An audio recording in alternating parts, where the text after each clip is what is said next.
వ్యాసాయ విష్ణురూపాయ. వ్యాసుడు శ్రీమన్నారాయణుని యొక్క అవతారం. సర్వమానవాళికి గురువు వ్యాసుడే. అంధకారాన్ని తొలగించేది వేదం. అలాంటి వేదాన్ని అనేక విధములుగా లోకానికి అందించినటువంటి గురువు వ్యాస మహర్షి. కనుక సమాజానికి అంతటికీ కూడా, మానవాళికి అంతటికీ కూడా గురువు వ్యాసుడే.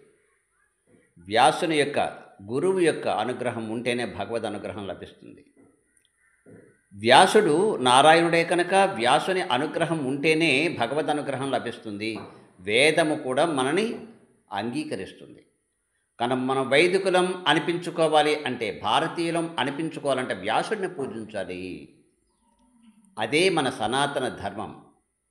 గురు పూర్ణిమ నాడైనా కనీసం వ్యాసుడినే పూజించాలి.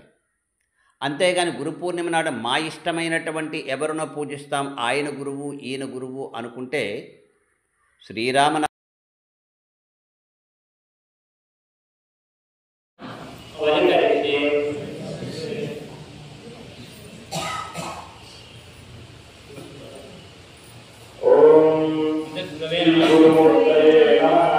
గురువే నమః.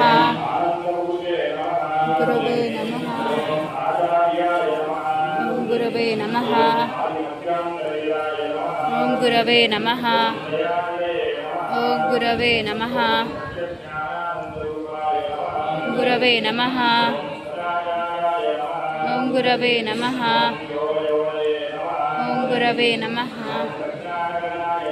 ఓం గురువే ఓం గురవే నమః. ఓం గురవే నమః. ఓం గురవే నమః. ఓం గురవే నమః. ఓం గురవే నమః. ఓం గురవే నమః. ఓం గురవే నమః. ఓం గురవే నమః. ఓం గురవే నమః. ఓం గురవే నమః.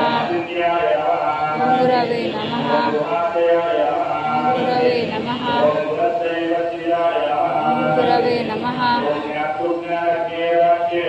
ఓం గురవే నమః. ఓం గురవే నమః. ఓం గురవే నమః.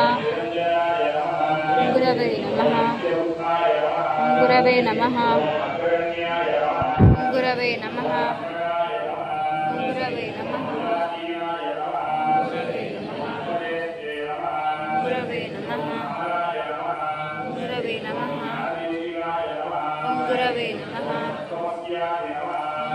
నమః.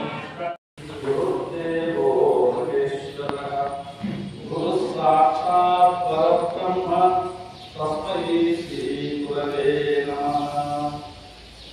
ఈ సమస్తమైన ప్రపంచ సృష్టిలో ఉత్తమోత్తమైనటువంటి జన్మ మానవ జన్మ. పశుపక్షాలకు మానవులకు ఆహార నిద్ర భయ రాగ రోగము సమానమైన మానవులు జ్ఞానం పశుపక్షాలు